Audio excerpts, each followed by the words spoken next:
Assalamualaikum teman-teman, balik lagi sama aku Ana Rostiana. Di video kali ini aku membahas nih tentang teori efisiensi pasar. Yuk langsung aja kita bahas.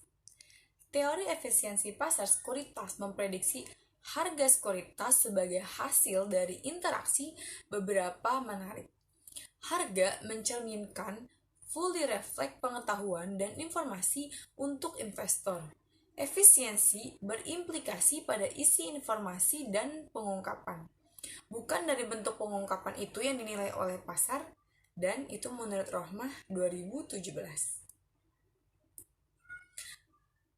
Lalu, efisiensi pasar yang ditinjau dari sudut informasi saja disebut dengan efisiensi pasar secara informasi atau informationally efficient market. Sedangkan efisiensi pasar yang ditinjau dari sudut kecanggihan pelaku pasar dalam mengambil keputusan berdasarkan informasi yang tersedia dinamakan dengan efisiensi pasar secara keputusan. Hal tersebut diungkapkan oleh Chandra di tahun 2006. Pasar dikatakan efisiensi apabila harga-harga sekuritas yang ada mencerminkan secara penuh informasi yang tersedia. Dalam hal ini, informasi yang tersedia dan dalam hal ini juga bisa meliputi informasi di masa lalu, informasi saat ini, serta informasi yang bersifat pendapat atau opini rasional yang beredar di pasar yang bisa mempengaruhi perubahan harga tersebut. Nah, di sini ada aspek penting dalam menilai efisiensi pasar adalah dengan melihat seberapa cepat nih suatu informasi baru yang penting itu diserap oleh pasar tersebut. Dan juga Fama, Fisher, Jensen, dan Roll di tahun 2008 menyajikan 3 macam bentuk utama dari efisiensi pasar berdasarkan ketiga macam bentuk informasi. Hal tersebut diuraikan dalam sebagai berikut. Yang pertama, efisiensi pasar berbentuk lemah atau weak form. Pasar dikatakan efisiensi dalam bentuk lemah jika harga-harga dari sekuritas tercermin secara penuh informasi masa lalu. Bentuk efisiensi pasar secara lemah ini berkaitan dengan teori langkah acak yang menyatakan bahwa data masa lalu tidak berhubungan dengan nilai sekarang. Ini berarti bahwa pasar efisiensinya lemah. Investor tidak dapat nih menggunakan informasi masa lalu untuk mendapatkan keuntungan yang tidak normal. Lalu, yang kedua ini ada efisiensi pasar berbentuk setengah kuat atau semi-strong form. Pasar dikatakan efisiensi setengah kuat jika harga-harga sekuritas secara penuh mencerminkan semua informasi yang dipublikasikan, yaitu sebagai berikut. Ada informasi yang dipublikasikan hanya mempengaruhi harga sekuritas dari perusahaan yang mempublikasikan informasi tersebut.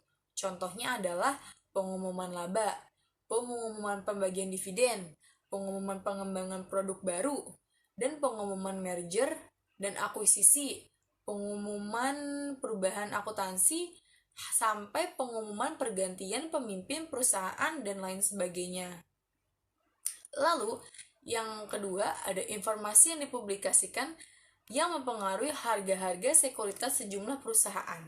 Contohnya dapat berupa peraturan pemerintah atau peraturan dari regulator yang hanya berdampak pada harga-harga sekuritas perusahaan yang terkena regulasi tersebut. Lalu, ada informasi yang dipublikasikan mempengaruhi harga-harga sekuritas semua perusahaan yang terdapat di pasar saham. Contohnya adalah peraturan akuntansi untuk mencantumkan laporan arus kas yang harus dilakukan oleh semua perusahaan. Lalu yang ketiga di sini ada efisiensi pasar kuat atau strong form. Pasar dikatakan efisiensi dalam bentuk kuat jika harga-harga sekuritas secara penuh mencerminkan semua informasi yang tersedia, termasuk informasi yang private.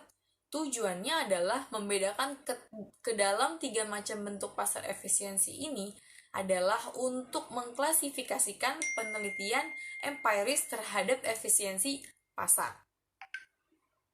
Dalam melakukan sebuah investasi, Resiko sistematis juga merupakan salah satu faktor yang terpenting terkait dengan nilai pasar saham yang perlu dipertimbangkan dalam pengambilan keputusan keuangan.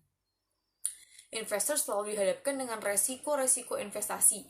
Namun, hal ini bisa meminimalisir jika investor mendapatkan informasi yang cukup sebagai pedoman untuk melakukan investasi. Karena hal itu sangat penting untuk mengurangi resiko-resiko yang ada. Nah, cukup sekian ya untuk penjelasan materi teori efisiensi pasar. Kurang lebihnya mohon maaf, semoga infonya bermanfaat buat teman-teman. Sampai jumpa di video selanjutnya. Wassalamualaikum warahmatullahi wabarakatuh.